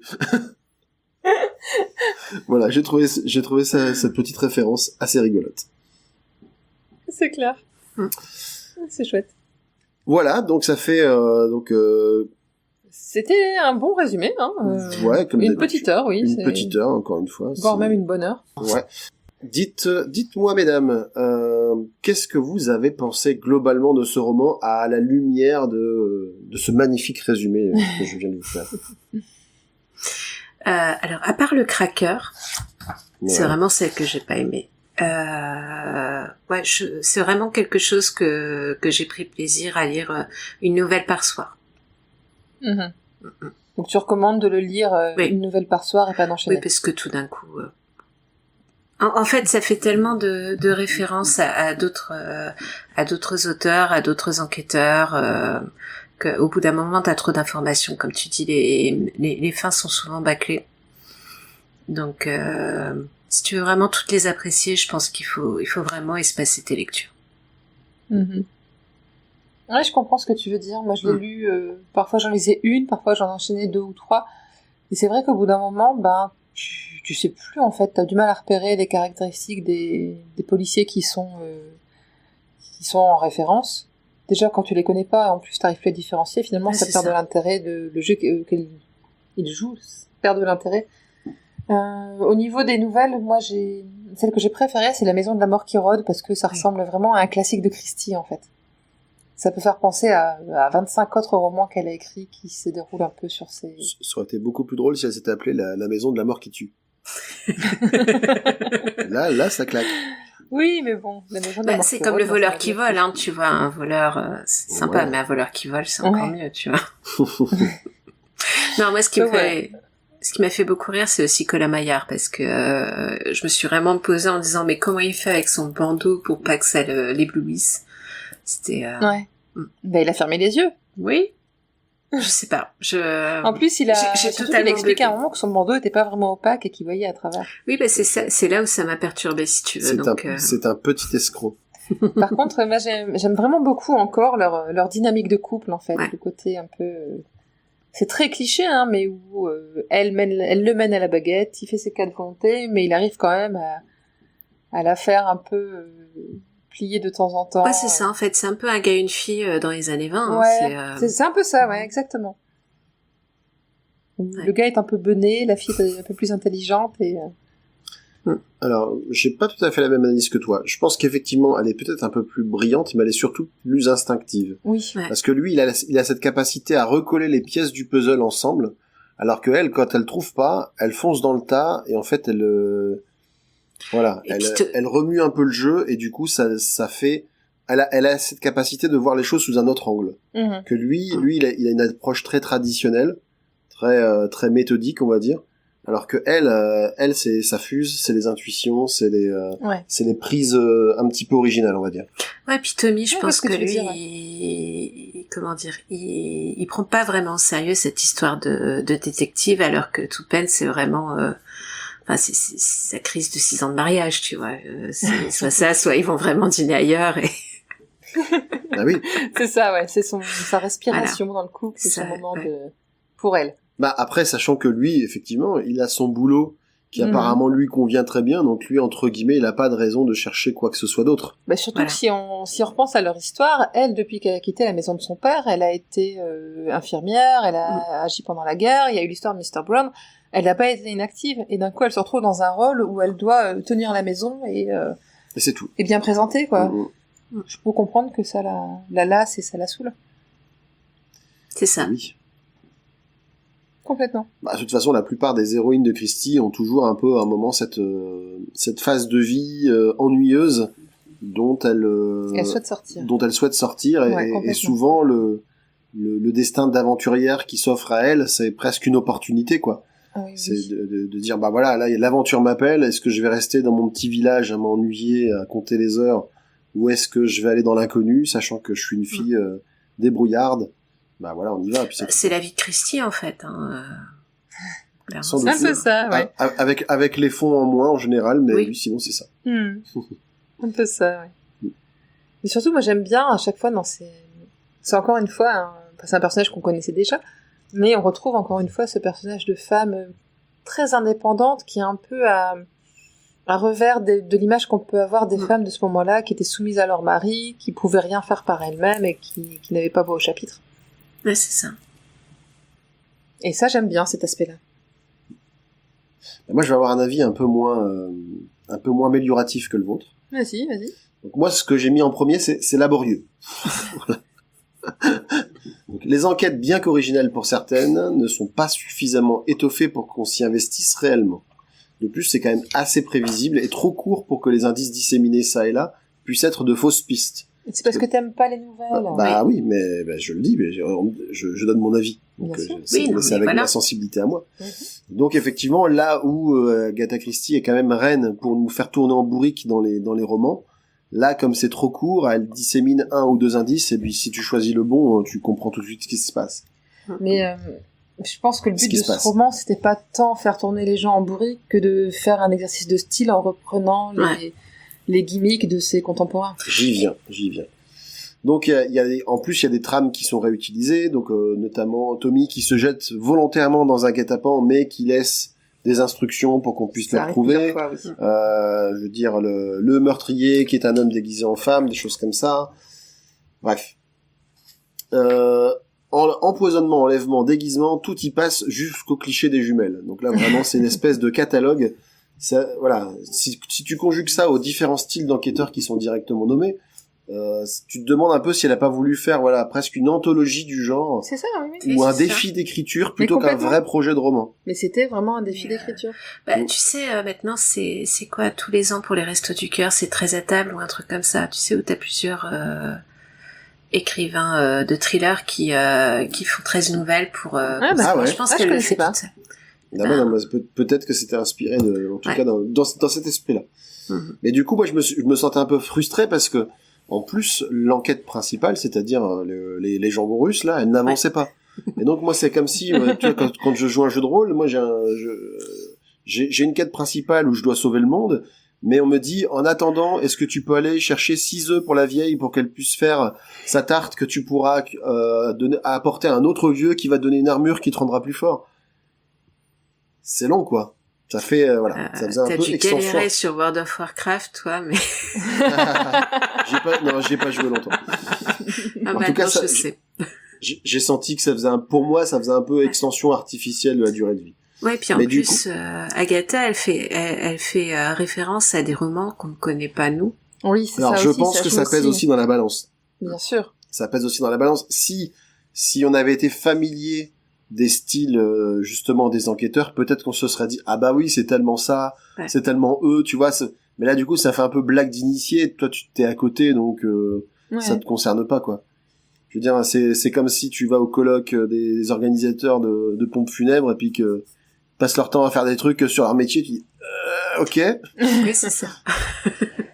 Par contre, il y a quand même une chose qui pour moi relève malgré tout le roman, vous l'avez dit, c'est la dynamique entre les personnages.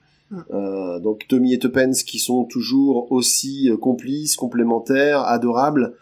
Je pense vraiment que pour moi en tout cas, Christie, Tommy et Tuppence, c'est le couple idéal tel qu'elle l'envisage. Je pense aussi. C'est-à-dire une complicité avec des gens qui cassent le train-train, ils visent plein de choses ensemble, ils s'apportent mutuellement, puis ils s'aiment tout simplement, quoi. Donc t'as vraiment tous les ingrédients après, qui quelque part peuvent parler à beaucoup de monde, mine de rien. Oui. Et puis aussi, malgré tout, la galerie de personnages secondaires qui s'étoffe, et puis le Mariotte qui est toujours là dans les bons coups pour les aider, etc. Et puis Albert, on l'avait dit, qu'il ait 15 ou 50 ans, qui sait tout faire, et qui veille sur eux un peu, comme je disais, comme un ange gardien, et qui et qu'il a un assaut. J'avais envie de faire Albert le 5e mousquetaire. Voilà, c'est un peu ça. C'est un peu ça, quoi. Il débarque avec son...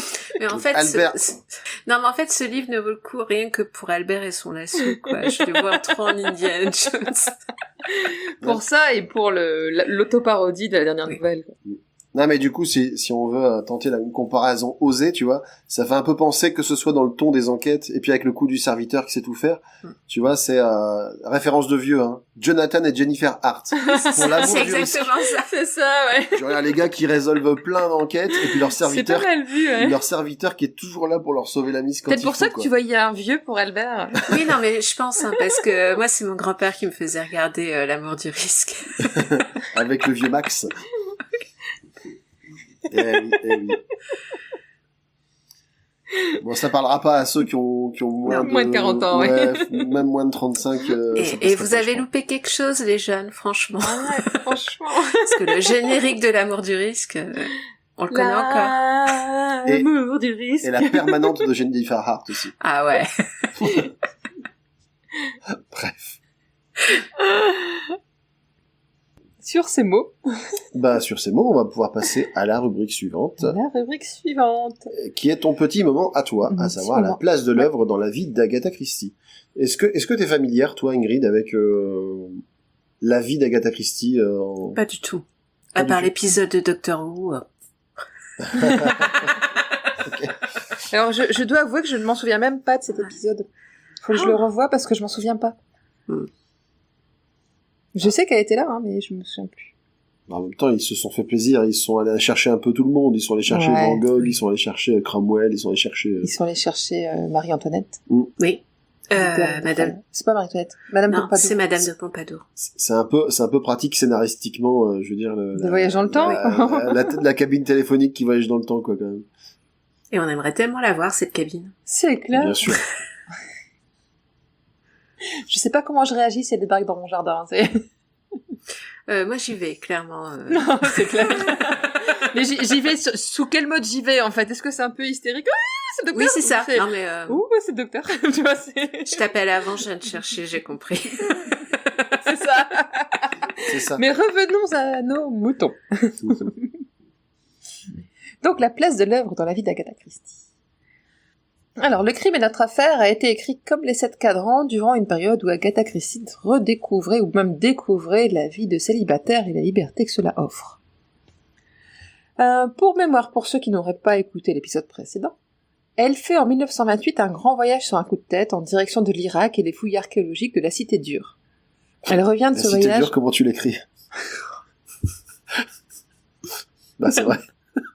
Donc, D'-UR, la ville de Ur. Parce que c'est dans la Cité dure qui... Pardon. Je vous raconterai une anecdote après. Voilà. Vas-y maintenant si tu veux. Alors, mon fils s'appelle Arthur. Ça me serait tout. Et j'ai sorti évidemment, arrête, sinon tu vas te faire appeler Arthur. Et il m'a dit, mais pourquoi tu dis ça? Donc,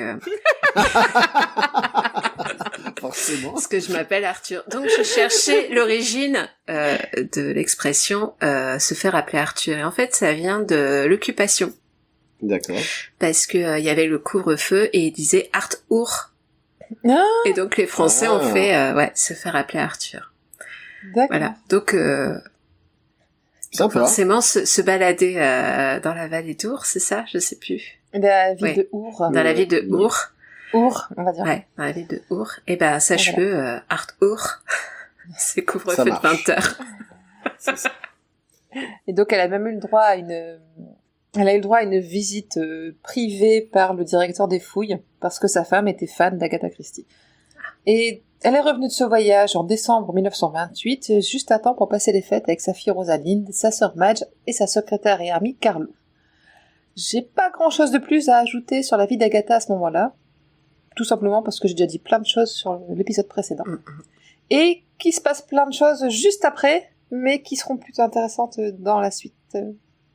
Parce que c'est le moment où elle aura écrit le roman suivant, l'affaire Prothero avec Miss Marple. C'était pas le roman qu'on devait lire? Non. C'est celui qu'on a lu. Bah, c'est celui dont on vient de faire le résumé. T'as pas su? Non, pas du tout là. Bon, en fait, c'est vraiment une période qui est charnière pour elle, qui est florissante d'un point de vue professionnel, et sa vie personnelle va bientôt changer, encore une fois, mais vraiment pour le bien cette fois-là. Et je vous en parlerai pendant l'affaire Prothero et même pendant le mystérieux Mr. Queen, parce que ça va s'étaler quand même sur... T'es en train de nous dire qu'elle a découvert Tinder, en fait, et... C'est ça. Bah, elle a fait encore mieux. Elle a réussi à aller rencontrer l'homme de sa vie en Iran. Mm-hmm. Elle l'a pas trouvé en Angleterre, alors que c'est même pas un anglais, en fait, mais bref. Elle a pécho, quoi. Elle a pécho, ouais, c'est mais... ça. Mais est-ce qu'il était déguisé en prêtre? Parce que... C'est ça. Peut-être en prêtre d'Anubis, mais pas en Iran à ce moment-là. Ouais, c'est ça. C'est pas du tout le bon endroit, qu'est-ce que tu racontes? C'est ce que je dis. Mais ils sont allés en Égypte après. Oui. Parce que pour les gens qui n'auraient pas compris, on parle de son futur second mari, Max Malone. Voilà. Et donc, dans Le crime et notre affaire, on retrouve vraiment le ton léger des 7 cadrans. Elle utilise des personnages qu'elle a déjà mis en scène, elle était vraiment pas, je pense, en état d'inventer plus que ça. Les Beresford, mais on voit qu'elle les utilise avec plaisir. Elle s'éclate à le faire.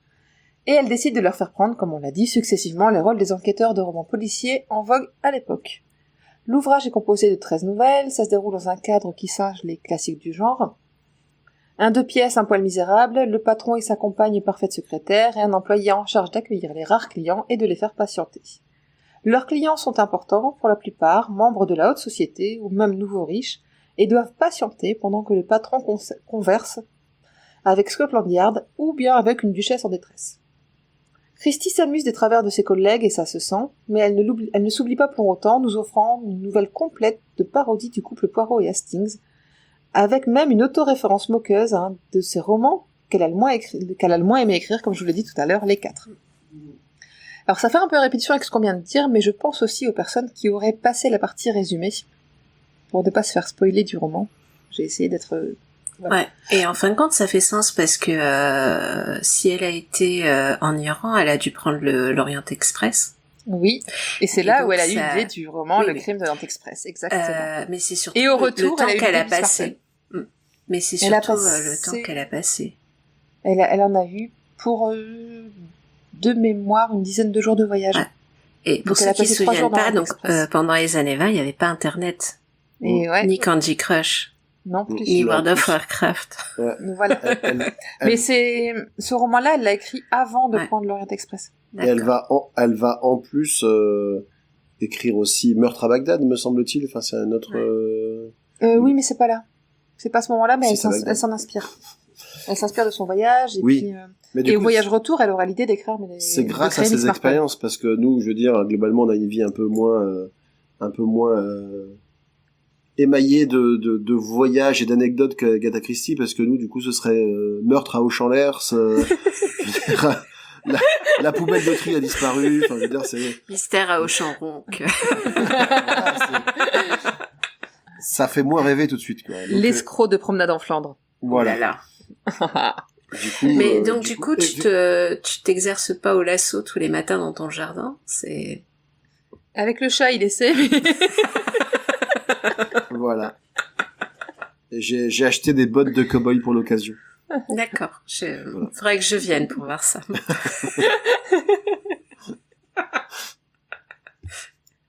je filmerai.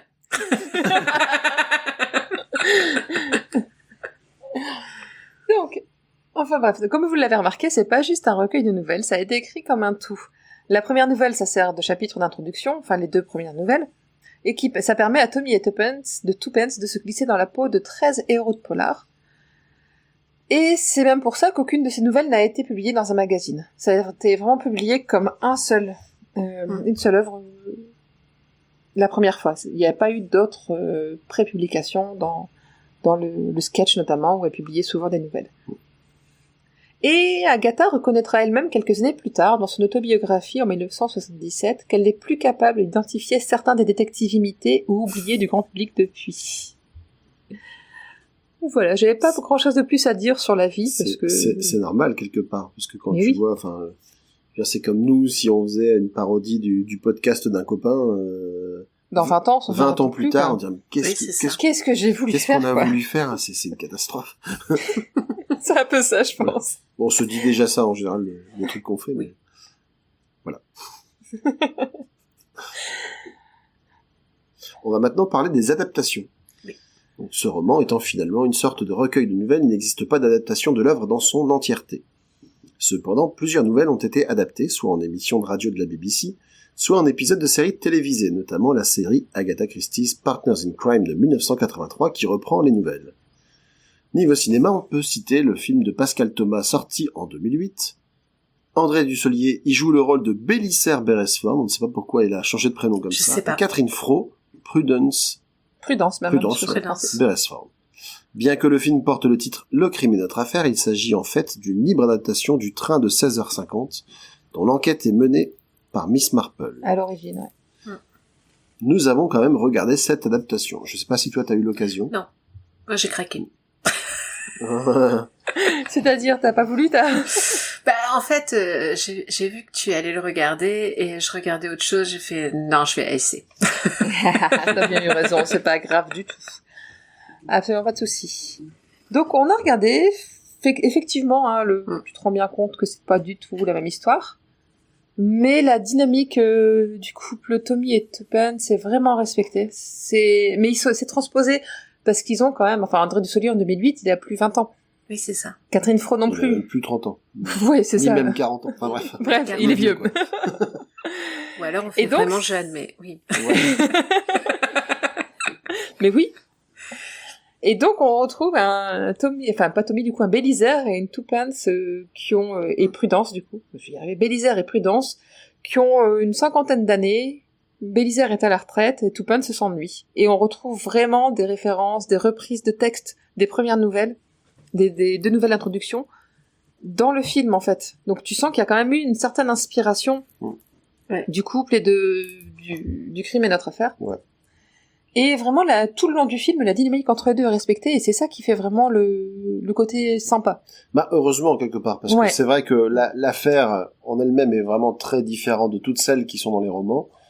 Le bien sans plus. Les personnages qui gravitent autour d'eux sont très oubliables. Il y a certains même qui jouent comme des patates, hein, donc voilà, je pense notamment à la petite fille du couple, qui est jouée par une jeune adulte qui est censée faire une gamine, mais enfin c'est vraiment très c'est ce dont j'avais peur. Hein, ouais, c'est très compliqué. Et puis après, en fait, il s'agit d'une histoire de meurtre dans une famille aisée, c'est ce qui est plutôt raccord avec les thèmes de Christie, sauf qu'en fait, ils sont tous tellement caricaturaux. En fait, tu peux pas t'attacher à eux parce que tu vois, Christie, elle arrive quand même assez souvent, soit elle y va comme là, mais souvent aussi elle essaye un peu de mitiger, d'apporter un petit angle sympa pour les personnages. Là, vraiment, les personnages, il y en a, c'est vraiment des abrutis finis du début à la fin, quoi. Et puis il n'y avait pas Albert et son lasso non plus, je parie. Et il n'y avait pas Albert et son lasso. Non. Mais ceci dit, effectivement, comme le disait Delphine, il y a André Dussolier et Catherine Fro qui cabotinent. On peut pas dire autre chose, qui cabotine du début à la fin. Genre le couple qui a encore beaucoup de complicité malgré les années. Ouais, c'est chouette. Et puis elle, ça respecte aussi le fait que elle est beaucoup plus dynamique. Ouais. Et que lui, il a envie d'être peinard. Et puis elle, à chaque fois, elle a envie de nouveautés. Et puis, à un moment, elle dit, je t'assure, on commence à sentir le vieux. C'est ça, elle sort de la pièce, elle revient, elle fait, non mais tu sens pas? Je fais, bah quoi, non, je sens pas. Fait, mais si, ça sent le vieux ici. J'en ai marre, à chaque fois je sors, j'ai l'impression de laisser derrière moi une odeur de vieux, ça peut pas durer, quoi. Et puis surtout, elle lui fait une remarque que j'ai beaucoup aimée. Et il lui dit, mais t'étais d'accord pour prendre des vacances? Il fait, oui, prendre des vacances, pas être en retraite. Tu sens que c'est lui qui avait envie de prendre sa retraite, qui veut mener sa petite vie pépère, et elle voulait vraiment continuer à bouger, à être active, et en ça, je trouve que ça reprend vraiment pas mal la dynamique du couple jeune qu'on a dans le roman, qui est transposée sur un couple vieillissant et qui est bien gardé. Et tu te dis, oui, clairement, s'ils vieillissent, ils peuvent vraiment partir dans cette direction-là. C'est complètement bien adapté, ça. C'était une évolution crédible de leur couple, on va dire. Ouais. Non, c'est cool. Et puis après, il y a des petits moments de gloire avec les rêves de Catherine Fro. Oui. Complètement. Elle a un imaginaire assez riche, et puis du coup, elle fait des rêves un peu chelous des fois. Mais bon, on vous laissera découvrir pour ceux qui ont envie de la regarder. Je trouvais qu'il y avait quand même des passages un peu malsains où quand les différents mecs se mettent à la ploter sans raison, là, tu fais merde. Ils sont tous après elle, et ils sont tous les jeunes, les vieux, ils sont tous à essayer de la draguer. Ils ont tous envie mais la draguer, comme elle joue, elle s'incruste chez eux comme une cuisinière. Et ben c'est le droit de cuissage, quoi. D'accord. C'est vraiment ça. Je trouvais que c'était pas du tout dans l'esprit d'Agatha Christie. Mais bon. Voilà. Après, donc, si vous êtes fan d'André Dussolier ou de Catherine Fro, ça peut valoir le coup, sinon c'est pas non plus c'est pas indispensable, siècle, quoi. Ouais. On peut trouver également une autre série, on en avait discuté déjà ensemble, Ingrid, une autre série qui s'appelle Le crime et notre affaire, qui date de 2016, je crois. Je crois, ouais. Mais en fait, ça reprend bien Tommy et Tuppence, mais ça reprend pour les 3 premiers épisodes Mr. Brown, et pour les 3 épisodes suivants, N ou M. En zappant complètement ce bouquin qui est intermédiaire entre les deux. D'accord, ouais, parce qu'on avait bien cherché quand même. Ouais, on a bien cherché, j'ai encore recherché, j'ai essayé de prendre des chemins détournés, de dire bonjour à Tipiak, et j'ai pas trouvé. Non, Tipiak n'a pas voulu. Bon, attends. Tipiak l'a pas trouvé non plus, donc voilà. C'est triste. Ok.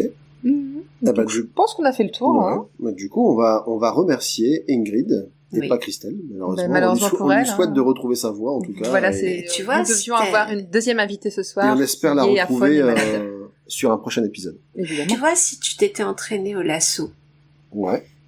Habillé en prêtre. Ouais. Ben, elle aurait peut-être pas été malade. Je suis pas sûre, parce que...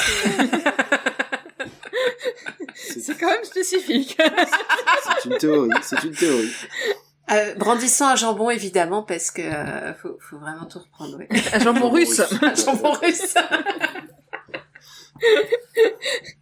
Donc merci à nouveau de nous avoir rejoints. Est-ce que tu peux rappeler à nos auditeurs où ils peuvent te retrouver? Bien sûr, ils peuvent me retrouver sur Instagram sous le pseudo Corée _ tiré vers le bas pour les vieux, du 02. Et sur Twitter sous le pseudo @CoréMinaldi. Ok. Très bien, je remettrai tout ça en information dans le descriptif de l'épisode, bien sûr. Agatha Christie est un podcast du label Podcut. Vous pouvez nous retrouver ainsi que les nombreux autres podcasts du label sur le site podcut.studio et sur le serveur Discord Podcut. Vous pouvez également nous soutenir en donnant au Patreon de Podcut, ça permet d'investir dans du matériel, ça permet de payer l'hébergement des différents podcasts notamment. Ça permet aussi à Pomme de ne plus demander aux auditeurs de faire des émissions. Non, ça c'est pas vrai. C'est une petite référence au podcast Watchlist avec Pomme qui est en quête perpétuelle d'auditeurs ou de personnes veuillant bien faire un épisode. Donc nous sommes aussi présents sur les réseaux sociaux, sur Twitter @AgathaCrimsty avec un A et un C majuscule, sur Instagram @AgathaCrimsty sans majuscule, et sur Facebook où il suffit de chercher la page Agatha Christie. On a essayé d'être cohérent dans l'écriture, mais c'est pas possible avec les différents réseaux, ils veulent pas de majuscules, certains, c'est nul. Bref. Et surtout, n'oubliez pas de participer à notre concours. Nous vous remercions de votre attention et nous vous donnons rendez-vous mercredi 28 décembre pour le prochain épisode qui sera consacré au roman L'affaire Prothero dans lequel nous rencontrerons Miss Jane Marple. Et c'était pas le premier tome de Miss Marple ou... Alors, donne pas de faux espoirs. On va partir sur le mercredi 28 décembre, mais on sera en pleine période de Noël. Oui. Entre la bûche et le foie gras, je suis pas sûr qu'on sera en état de sortir un épisode. Ce sera peut-être début janvier. Voilà. Si c'est le cas, tant mieux. Mais il est prévu au calendrier voilà, le 28 décembre. Sinon, moi, je fais la vidéo quand même. Hein. Ça marche. Ça marche. Merci à tous. Merci beaucoup.